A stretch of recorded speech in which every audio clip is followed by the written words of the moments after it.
அனைவருக்கும் வணக்கம். நான் doctor MS. Usha Nandhini, Siddha physician, lotus women care hospital, இந்தியாவின் முதல் பெண்களுக்கான பிசிஓஎஸ் சித்த மருத்துவமனை, சாய்பாபா காலனி, கோயம்புத்தூர், கே நகர், சென்னை. இனியும் இந்த நிகழ்ச்சியில் தொடர்ந்து நம்ம பெண்கள் சார்ந்த பல ஆரோக்கிய குறிப்புகளை பார்த்துட்டே பாருங்க.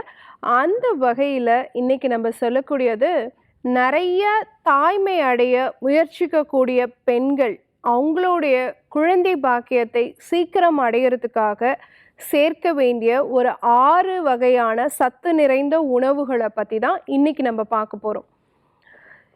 இந்த 6 வகையான உணவு அவங்க கரெக்டாக எடுத்துகிட்டு வந்தாலே ஒவ்வொரு பெண்ணும் எளிமையாக தாய்மை அடையலாம். ஏன்னா தாய்மை அடையணும் அப்படிங்கும்பொழுது ஃபஸ்ட்டு அவங்களுடைய கருமுட்டையோடைய வளர்ச்சி சீராக இருக்கணும், ஃபாலிகுலர் டெவலப்மெண்ட் நல்லபடியாக இருக்கணும். ரெண்டாவது விஷயம், அந்த கருமுட்டை நல்லபடியாக வெடித்து வெளிப்படணும், ஓவியுலேஷன் ப்ராப்பராக நடக்கணும். இதுக்கப்புறம் அது கருவாக உருப்பெறணும், ஃபர்டிலைசேஷன் ப்ராப்பராக நடக்கணும்.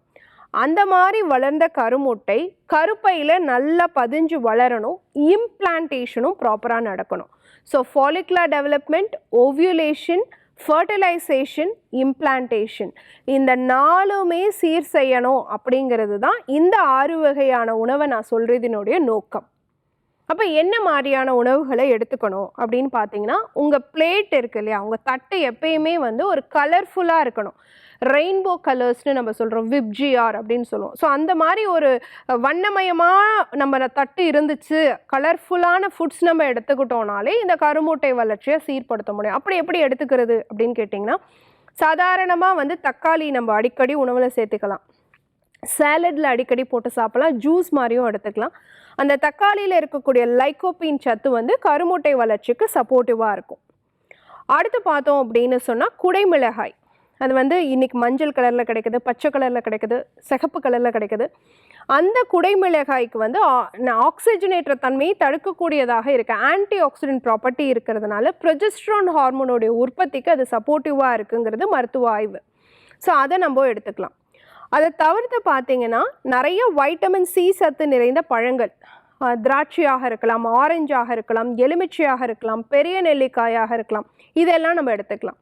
அந்த வைட்டமின் சி சத்துக்கு கருப்பையினுடைய நோய் தொற்று கிருமியை தடுக்கக்கூடியதாகவும், செல்களுடைய ஆரோக்கியத்தை பாதுகாக்கக்கூடியதாகவும், நோய் எதிர்ப்பு ஆற்றலை உருவாக்கி கொடுக்கக்கூடியதாகவும், கருப்பையினுடைய வீக்கத்தை தடுக்கக்கூடிய தன்மை உடையதாகவும் இருக்கு. அதே மாதிரி பார்த்தோம்னா கீரைகள் நம்ம நிறையா சேர்த்துக்கிறது, ஏன்னா அதில் இருக்கக்கூடிய மெக்னீசியம் சத்து, பி காம்ப்ளெக்ஸ் சத்து கருமுட்டையோடைய வளர்ச்சிக்கு சப்போர்ட்டிவாக இருக்கும்.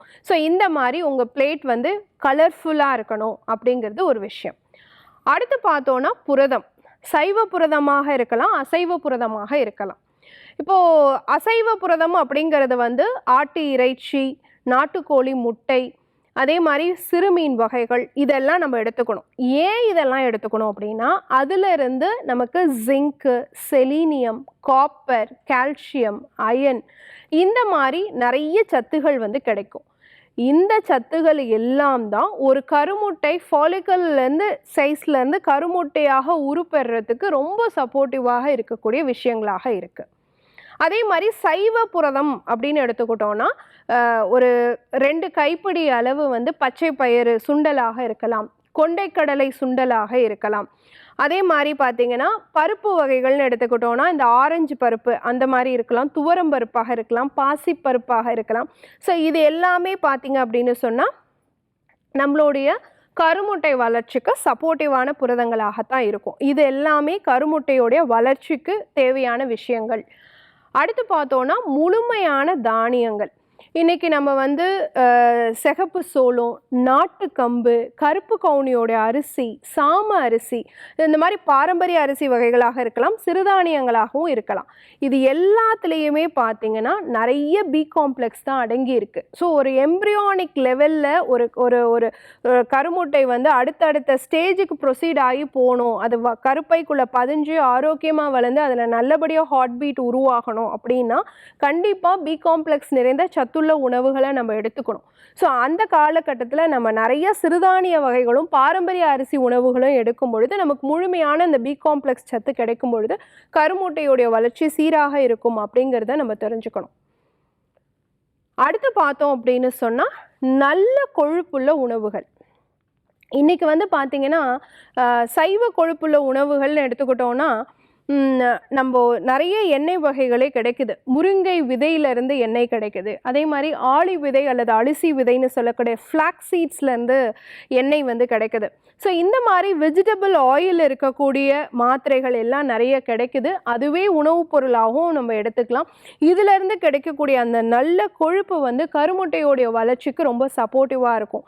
அதே மாதிரி நம்ம வெஜிடபிள் ஆயில்ஸ்னு சொல்லக்கூடிய செக்கில் ஆட்டின நல்லெண்ணெயாக இருக்கலாம், செக்கில் ஆட்டின கடலெண்ணெயாக இருக்கலாம், செக்கில் ஆட்டின தேங்காய் எண்ணெயாக இருக்கலாம், சுத்தமான பூண்டு நெய் நான் ஏற்கனவே எப்படி உற்பத்தி பண்ணணும், எப்படி நீங்கள் வந்து அதை ரெடி பண்ணிக்கணும்னு சொல்லி கொடுத்துருக்கேன். ஸோ அந்த மாதிரி பூண்டு நெய்யாக இருக்கலாம். இது எல்லாமே நல்ல கொழுப்பாக இருந்து கருமுட்டையோடைய வளர்ச்சிக்கும் சீர்படுத்தி கொடுக்கக்கூடியதாக இருக்குது.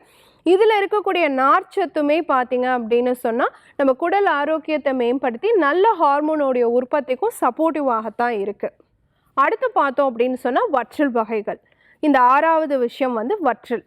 ஸோ நம்ம வீட்டில் வந்து மணத்தக்காளி வற்றல் போட்டு வச்சுக்கோங்க, இல்லை சுண்டை வற்றல் போட்டு வச்சுக்கோங்க, கொத்துவரங்காயோடைய வற்றல் போட்டு வச்சுக்கோங்க, வெண்டைக்காயோடைய வற்றல் போட்டு வச்சுக்கோங்க, மணத்தக்காளியினுடைய வற்றல், இதெல்லாம் நீங்கள் வீட்டில் வந்து ரெடி பண்ணி வச்சுக்கோங்க. ஸோ இந்த வற்றல் வகைகளை வந்து டெய்லி என்ன சாதம் சாப்பிட்டிங்கனாலும் பரவாயில்ல, அதோட ஒரு 5 வத்தலை சேர்த்து சாப்பிட்டு பழகிக்கோங்க.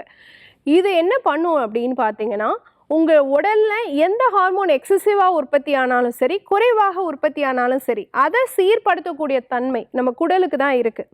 அந்த குடலில் இருக்கக்கூடிய ஹார்மோன்களை சீர்படுத்தக்கூடிய அந்த குடலினுடைய நுண்ணுறிஞ்சுகளை சீர்படுத்தி எக்ஸசிவான ஹார்மோனை வெளியே தள்ளிட்டு உற்பத்தி ஆக வேண்டிய ஹார்மோன், ரத்தத்தில் சேர வேண்டிய ஹார்மோனை முழுமையாக ரத்தத்தில் சேர வைக்கக்கூடிய தன்மை இந்த வற்றல் வகைகளுக்கு இருக்குது. இது கட் மைக்ரோபயோமை மெயின்டைன் பண்ணுறதுக்கு சப்போர்ட் பண்ணுது. ஸோ நான் இப்போ சொன்ன இந்த 6 உணவுகள் அடங்கிய சத்துக்கள் அடங்கிய உணவுகளை நீங்கள் அன்றாடம் சேர்த்திக்கிட்டீங்க அப்படின்னு சொன்னாலே உங்களுடைய கருமுட்டையோடைய வளர்ச்சி சரியான நேரத்துக்கு கருமுட்டை வெளிப்படுறது, கருமுட்டை வந்து நல்லபடியாக வந்து கருவாக மாறுறது, அந்த கரு நல்லபடியாக பதிஞ்சு வளர்றது, follicular development, ovulation, fertilisation and implantation ப்ராப்பராக நடக்கும். ஈஸியாக எளிதாக உங்களால் தாய்மையும் அடைய முடியும். பயன்படுத்தி பாருங்கள். இதே மாதிரி இன்னொரு ஆரோக்கிய குறிப்போடு நான் உங்களை சந்திக்கிறேன். இயற்கையோடு இணைவோம், ஆரோக்கியமாக இருப்போம், ஆனந்தமாக வாழ்வோம். நன்றி, வணக்கம்.